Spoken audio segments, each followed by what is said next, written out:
Hi, I'm Zibby Owens, and you're listening to Moms Don't Have Time to Read Books. This 30-minute podcast features a new author interviewed by me every single day, 365 days a year, for about 30 minutes. I am also the publisher for Zibby Books, which publishes 12 books a year in fiction and memoir. Our books are already out now. You can check it out on zibbybooks.com. And we have a magazine called Zibby Mag, where we have lots of wonderful essays and lifestyle features. That's at zibbymag.com. We have classes at zibbyclasses.com. And I recently opened a bookstore in LA called Zibby's Bookshop at 1113 Montana Avenue at 11th Street in Santa Monica. I hope that you are able to enjoy some of our other offerings. But this here podcast is the basis of all of it and started in 2018. And no matter what I do, this is basically my favorite thing. Enjoy. Rachel Beanland is the author of The House is on Fire. Rachel is also the author of Florence Adler Swims Forever. She is a graduate of the University of South Carolina and earned her MFA in creative writing from Virginia Commonwealth University. She lives with her husband and 3 children in Richmond, Virginia. And Florence Adler Swims Forever is a winner of one of the Jewish Book Award prizes.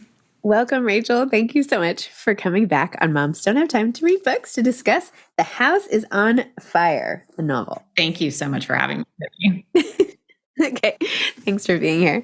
As you know, I love Florence Adler Swims Forever. We had such good talks about it. It was so successful and won all these awards, and you must have been so excited. And now this is a totally different direction, much further back in the past. Yep. Strict historical fiction with so much research. I can't believe how deep you dove into all of it, all of the resources that you used and recreating people's lives. And I have to say, I was just saying I was in bed reading this, but it was the anxiety I felt, trying to escape this fire. I was like, oh my gosh. So why don't you tell listeners a little bit about why you chose this fire in 1811, Richmond, Virginia, and what happened to 4 different people, and why did you choose this to write a book about, and go into all of that. Yeah. So the book is based on the 1811 theater fire that happened in Richmond. And, when it happened in Richmond, it wasn't just a big fire in Richmond. It was a big fire internationally. 72 people died, including the governor of Virginia. There were former senators, the president of the Bank of Virginia, all of these kind of bigwigs were in the theater that night. But it really also just affected a cross-section of people because, of course, remember at that time we had many fewer states. Virginia was kind of a big deal in the grand scheme of things. And it was just a hugely traumatic event for, of course, everyone there, but then even people as far away as London were reading everything they could get their hands on about the fire. So it's very, very well documented. But that being said, it's not an event that many people know about. Even if you live in Richmond, I would say more than half the people who live in Richmond don't know that this theater fire happened. And so when I was, I'd finished Florence Adler Swims Forever. I remember we had our interview and it was the beginning of the pandemic, it was April or something. The book came out in July. It was a pandemic book. And I was sitting around thinking about what I was going to write next. And the book that I had been kind of playing with was international. It was going to require all this travel to get right. And I'm looking around and, the flights are grounded. And I'm thinking, when am I ever going to get back up in the air, let alone be able to kind of flit off and do the kind of book research I want to do? And so I started thinking about what I could write that was set in my own backyard. And the Richmond Theater Fire was kind of a natural subject for me because I had learned about it the very first day I moved to Richmond. Just by chance, a realtor had told me about it. And I'd always been fascinated. I'd always kind of paid attention to, when I'd hear little bits and pieces about it. And so in regards to your question about kind of the people I chose to follow, I thought long and hard about how I would capture this incredibly scary scenario. And I knew that it had because the fire had affected such a cross section of Virginians, I wanted to document like the full range of experiences. So I chose to focus on, one young boy who's behind the scenes working as a stagehand, of course, has a pivotal role to play in the starting of the fire. I chose to follow a woman who's actually the daughter of Patrick Henry, who's up in the box seats. The box seats were the most expensive seats in the house, and they were the hardest to get out of. So, I've got her up on a third floor box. Her name's Sally. I have an enslaved woman named Cecily who has come to the theater, as an escort with someone, but is in what was called the colored gallery at the time. And the interesting thing about that gallery was that it was a little easier to escape because they had their own entrance. So she becomes someone that we're following. And then there is a lot in the historic record about this man named Gilbert Hunt, who was an enslaved blacksmith in Richmond, Virginia. And he ran towards the fire that night and ended up saving about a dozen white women from the blaze. But of course, it's 1811. Do they give him his freedom for this? Is there no, right? He ended up buying his freedom in 1829. But so his story is just endlessly fascinating. So those were the four characters that I chose to focus on, but I could have chosen any number of people. And he said he had actually moved back to Virginia at the end and had been, right? He had gone to Liberia or something and then moved back and like lived the rest of his days free. Yeah. He's a really, really interesting person because, of course, in this time period, we're in 1811, so we're not near the Civil War yet. And what happened in the 1800s in Virginia and a lot of slaveholding states was that the rights of free and enslaved Blacks were kind of slowly stripped away, so that by the time you get to the Civil War, they have far fewer rights than they had even, in the early part of that century. And so, Gilbert Hunt is kind of watching those rights be stripped away. For instance, like there was a day when you could be an enslaved Black person and be able to be taught to read. And then once people figure out, no, that's no good, then they take that away from them.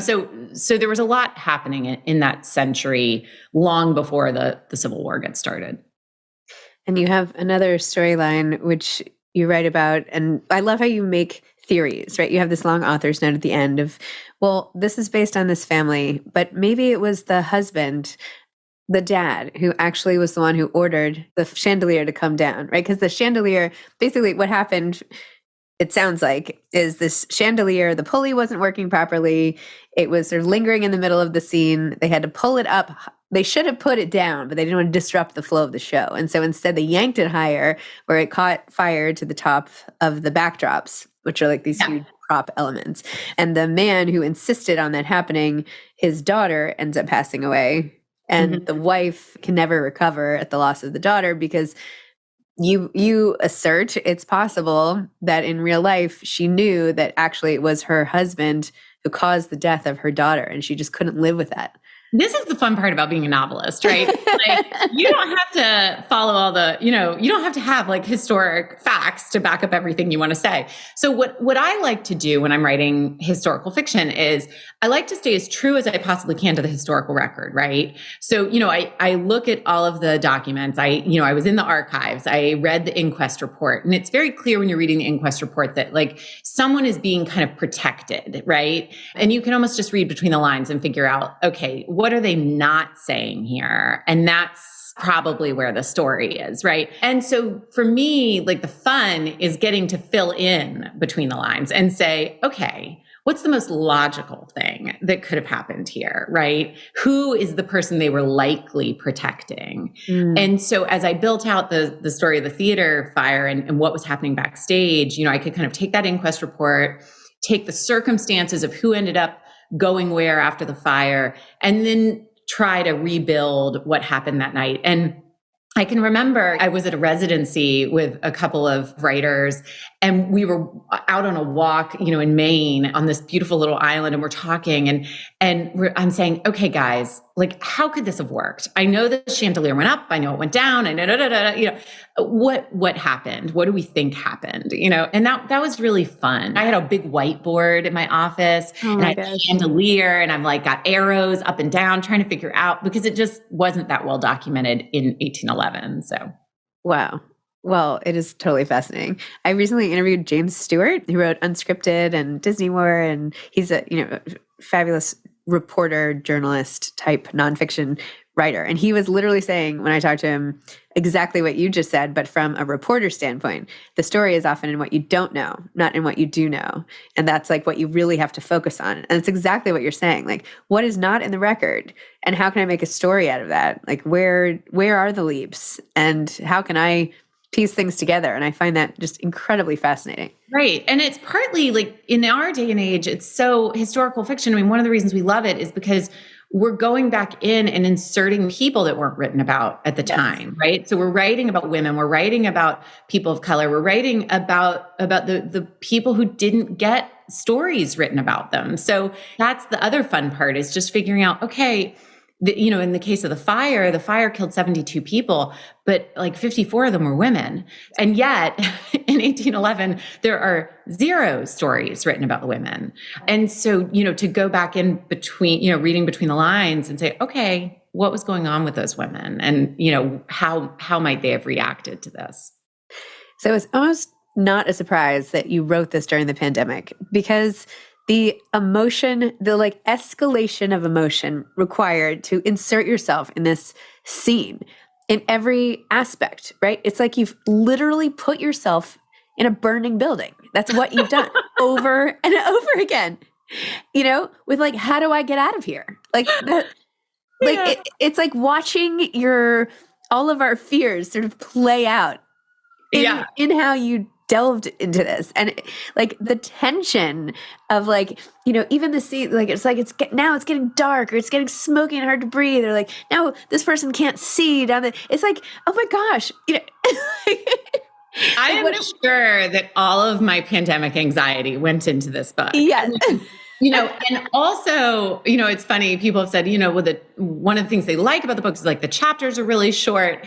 And I was writing this book when I had 3 kids at home for 18 months. And they never went to school. So, my husband and I would like swap places. He would do like a little homeschooling and I would go up to the office. And so it's like, no wonder the chapters are short. Like I only had like these little chunks of time to write in. But, that's kind of like half in jest. But I think there are these real ramifications. And I'm interested, from your perspective, you talk to authors all day, and now you're reading all the books that came out of the pandemic. So I'm sure you're seeing lots of themes, I am, yes. I was also, I was writing this book in the middle of the pandemic, but I was also writing this book in Richmond, Virginia in the summer and fall of 2020, when we also had a lot of amazing, incredible protests. Yes, that's right. The monuments came down that summer. We were able to kind of get this like front row seat to that and participate in it. And so I think, especially when I think about Gilbert and Cecily's stories, I was in this wonderful position to be able to kind of see Richmond elevate kind of itself. It was like 200 years in the making, or 300 years in the making, or it all went into the book. Wow. Well, I mean, ultimately what the book is sort of showing us, which of course we all need reminders of apparently, but we are all the same people trying to like live our lives and make sense of it and get from one place to another and just make it through, right? And that's at its core. It doesn't matter if you're seated at the very top or you're seated underneath. It almost reminded me of Titanic. Mm-hmm. I'm sure people have compared it to that, but I feel like this is a brilliant insight of my own. But anyway, I'm going to go with it. How there were the people dining and black tie, and then there were the people in steerage, and what happened when the water started filling up, and where did you want to be, and how did you handle it, and like all the different viewpoints from the same ship. I feel like it's the same thing. It's just a different catastrophe. Yes, I was very interested in how different members of the community were able to kind of number one, escape the theater, right? And Yep. physically save themselves, but then also pick up the pieces and move Yes. forward and process the event and, kind of all of the things that came after. And it's interesting. I mean, both my novels, Florence Adler Swims Forever was also an aftermath story, but it was a family, Yes. grieving the loss of a daughter. And so, looking at kind of how all of these people who were connected to her grieved that loss. And then I move forward to this book and I'm looking at this whole community and how they're grieving this gigantic loss. So there are a lot of connections that kind of came out of writing it. But also we get some history too.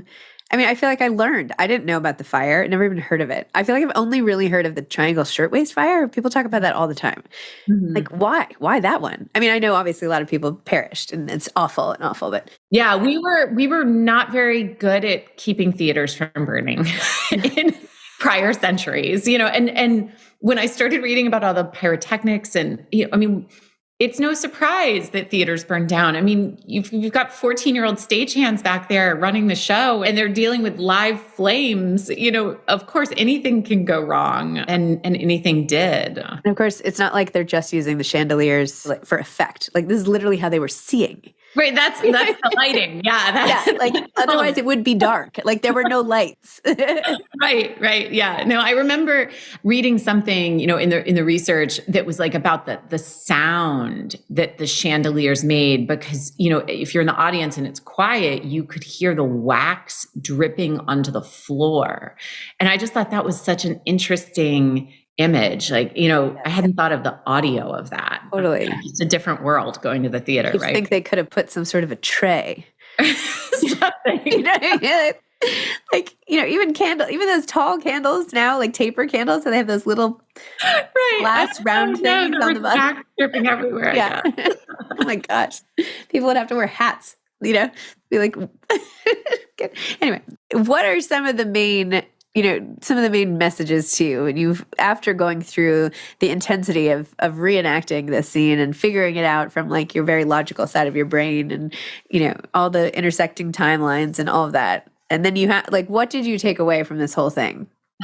I mean, there are some pretty big messages about equality and wanting to give everyone a fair shake and the ability to, not just save themselves from a burning building, but have a good life, right? So there's a lot there, particularly as you look at the intersecting storylines. And we're looking, not just at the lives of enslaved people in Richmond, but also women and a lot of people who just weren't able to tell their stories and weren't able to advocate for themselves in the same way, right?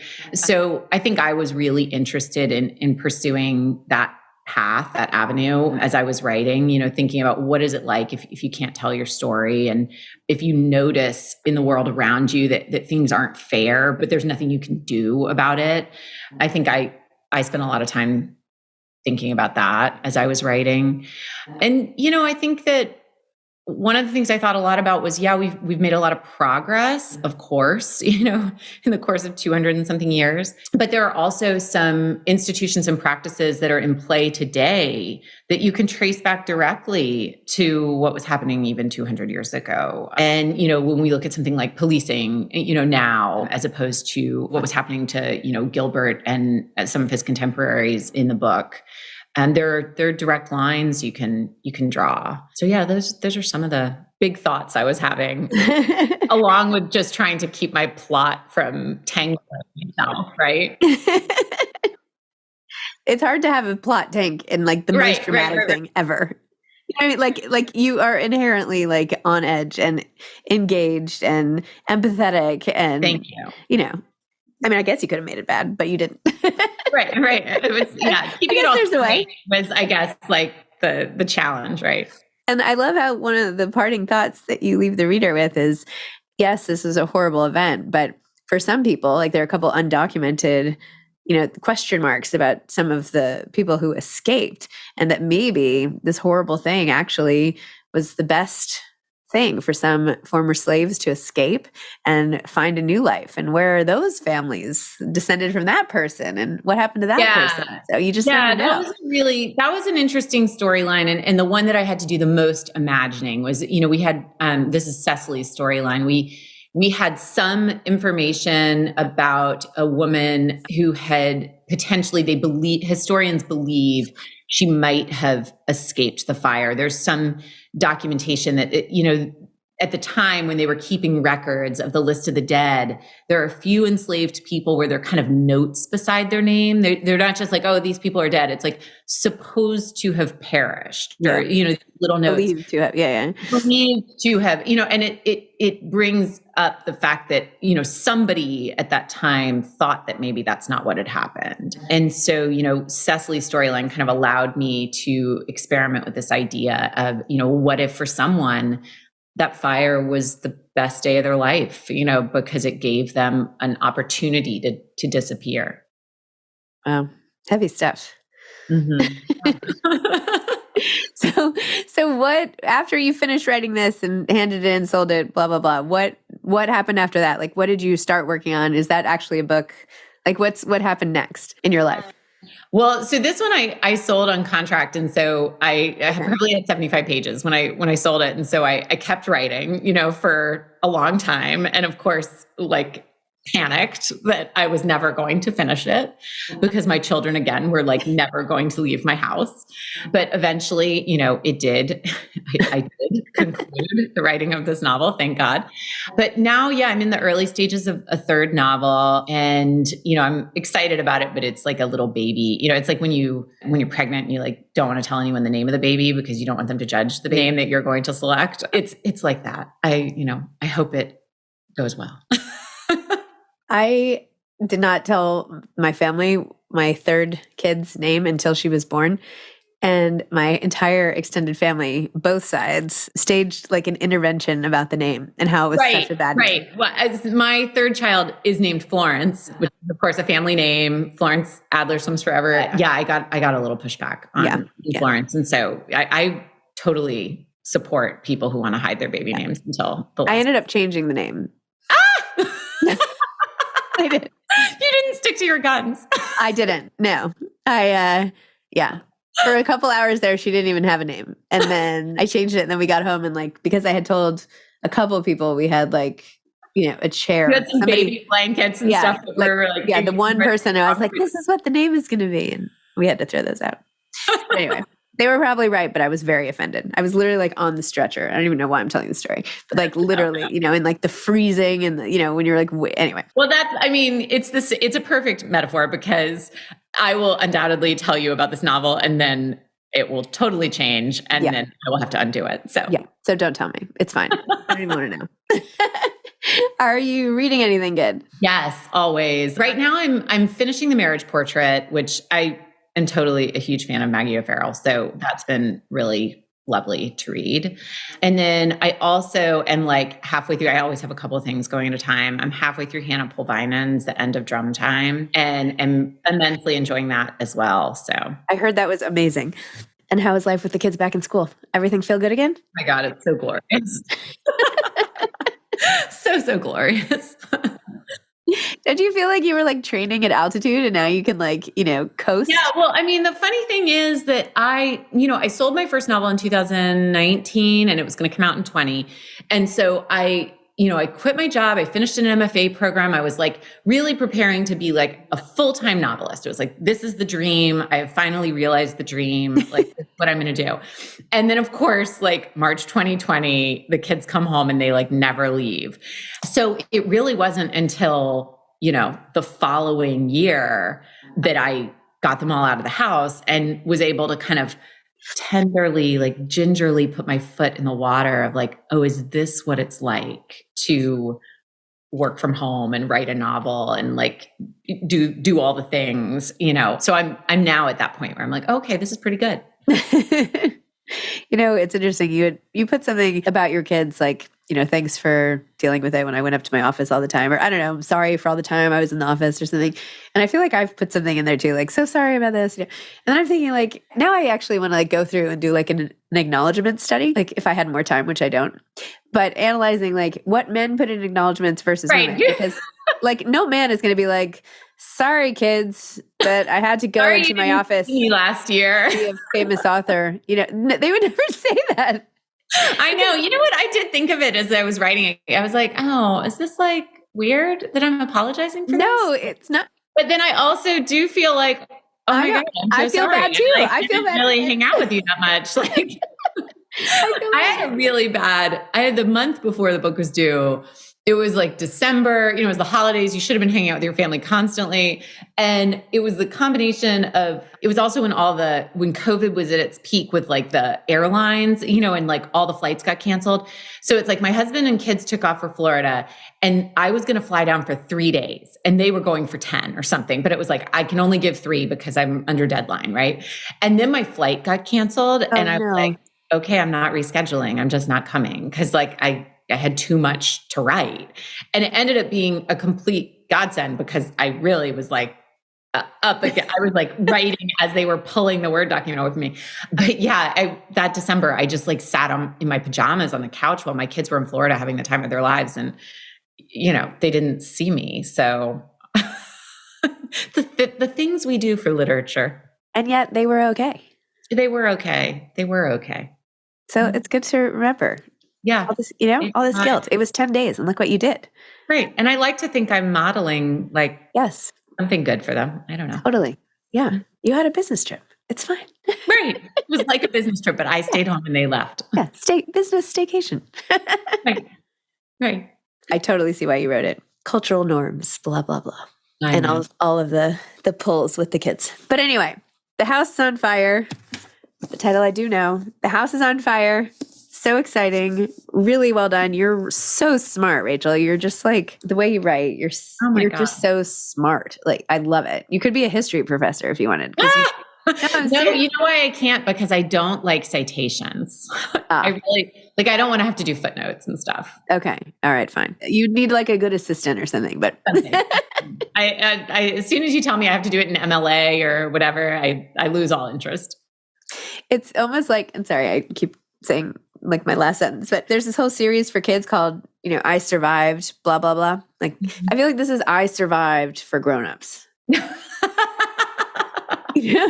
That's a great, I may like have my publicist blurb, like grab that as a blurb. Go ahead. You should have that author do a quote. Right. Yeah. Right. You could share the brand extension. Okay. Goodbye. Have a great day. Thank you. And I can't wait to hear what you survive next. Okay. Bye. Thanks for listening to this episode of Moms Don't Have Time to Read Books. Don't forget to follow me on Instagram at Zibby Owens and at Moms Don't Have Time to Read Books.